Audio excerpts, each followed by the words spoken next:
In 1380, the Sultan Murad began a campaign against the Serbs. He halted his advance at Kosovo in the summer of 1389 and decided to consult his commanders on whether to march his forces further into Serbia or to go after Macedonia. Before Murad could make a decision, the Serbs advanced and met him at a field in Kosovo. At this field, the Field of the Blackbirds, the Serbian Prince Lazar and the Ottoman Sultan Murad would die, the battle leaving both armies annihilated. Sources on the battle are divided, often contradicting each other. Conclusions are split even more so. Some see it as a defeat for the Serbs, others a defeat for the Turks, but most as an immediate loss for both sides. However, Serbia was unable to recover from such losses, while the Turks were able to muster up replacements easily. Despite this, it took 70 more years for the Ottomans to fully subjugate the Serbs. The Battle of Kosovo certainly halted a Turkish advance further into Europe, though it left Serbia vulnerable. The Battle of Kosovo is still incredibly significant. Prince Lazar is venerated in the Orthodox Church as a martyr and a saint for his effort against the invading Turks. Before he even set out for battle, he understood his chances were slim. He proposed the options to his aristocrats: fight to the death or surrender and embrace slavery under the Muslims. Instead of becoming vassals of the Turks, instead of choosing an earthly kingdom, they put their faith in the heavenly kingdom. Showing devotion to that faith, the entire army and nobility participated in the Holy Eucharist before advancing to fight the Turks on the 15th of June, St. Vitus Day. Around 12,000 to 15,000 men were brought by Lazar, while 5,000 to 10,000 men were under Vuk Brankovic, a Serb noble from Kosovo. Vlatko Vukovic, sent by the King of Bosnia, brought as many men as Vuk. Joining the Serbian forces were a contingent of the Knights Hospitaller, led by a Croatian knight, John of Paplizna. They were up against a Turkish force double their size, led by the Sultan and his two brothers, Bayezid and Yakub. As the Serbs advanced to meet their foe, Ottoman archers began to bombard the cavalry. Making ready for attack, they charged. Meeting the Turks, the Serbian cavalry broke through the left wing of the Ottoman forces. However, they met stiff resistance on the center and right. Yakub, who was in charge of the left wing, was battered, while the rest of the Turks launched a counterattack against the Serb infantry. While the Serbs managed to push back the Ottomans in the center, Vlatko Vukovic inflicted heavy casualties on Bayezid's wing. Another counterattack followed, which finally pushed the Serbs back, eventually routing their infantry as the Christians moved to reinforce the center, where there were heavy losses. During this time, Vuk Brankovic fled, bringing him and as many men as he could away from the fighting. Some saw this as a betrayal, seeing it as Vuk leaving Lazar and his men to die. It is hard to say how Prince Lazar met his fate specifically. According to some sources, he was captured during the battle and beheaded by the Turks. This seems to be the common opinion. Other sources assert that he was killed during the fighting. Details are just as murky surrounding the death of the Sultan Murad. One account, a letter from the Florentine Senate to the King of Bosnia from the 20th of October, 1389, says that the initial Serbian charge was able to break through to the Sultan's tent, a knight heroically cutting him down. Other sources name this knight as Milos Obelik, yet others assert that he killed the Sultan after pretending to desert to the Turkish side. When he was presented to Murad, he pulled out a hidden dagger and killed the Sultan. While both possibilities are likely, Murad being killed during the beginning of the battle does explain the initial Serbian success. It seems that the other account is more widely accepted. It is even featured in a movie on the Battle of Kosovo.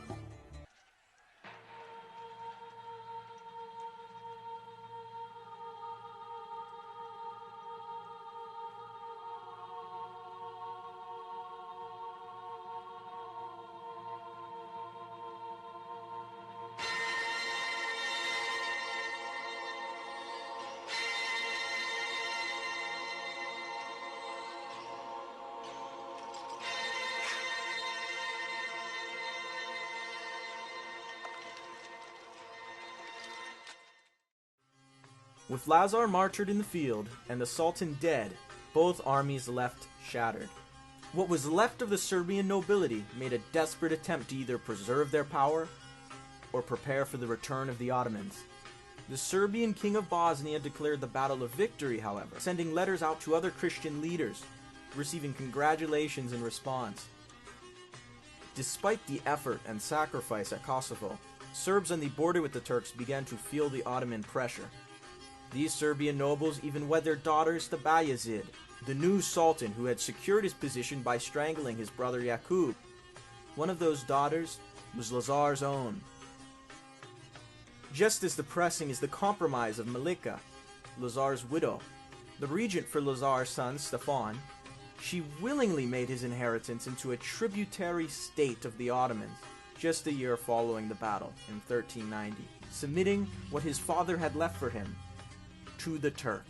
While Serbia may have begun to slowly submit to the Turks following the Battle of Kosovo, it can be argued that a decisive victory for the Ottomans at the Field of the Blackbirds would have opened up the entirety of Europe to Ottoman aggression.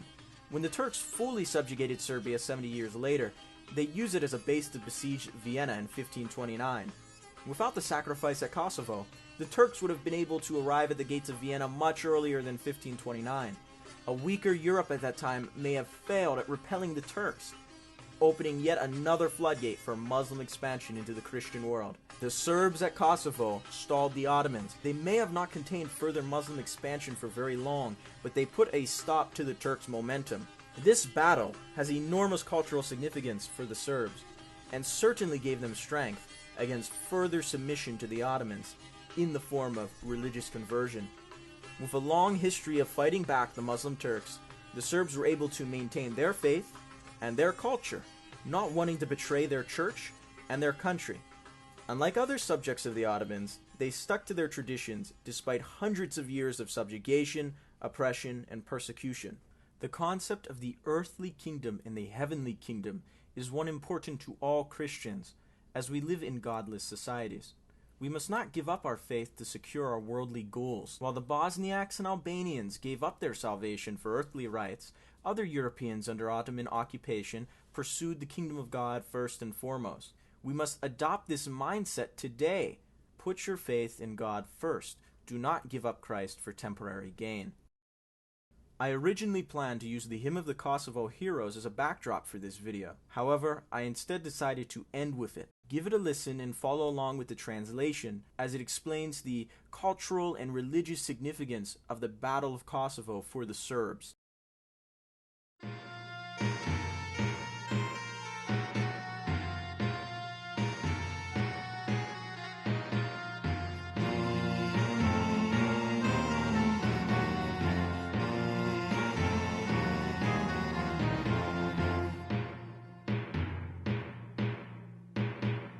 Hriste Bože raspeti sveti, srpska zemlja kroz oblake leti, leti preko nebeskih visina, krila su joj Morava i Drina. S Bogom prvi nerođeni sine, s Bogom ružo, s Bogom ruzmarine, s Bogom leto, jesen i zimo, odlazimo da se ne vratimo.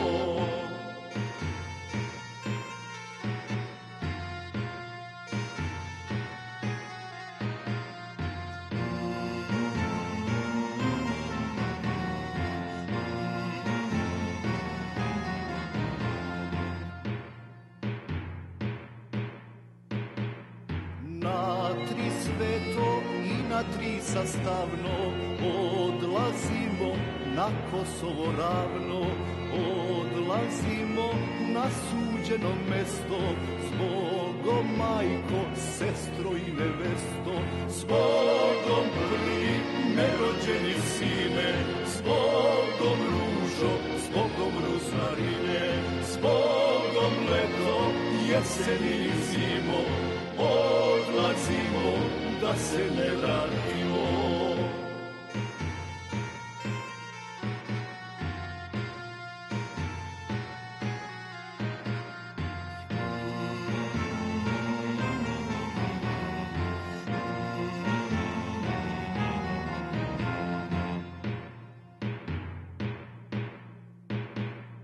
Kad je draga da odlazim čula, za kalpak mi neben zadernula. Kad je draga da odlazim čula, za kalpak mi neben zadenula.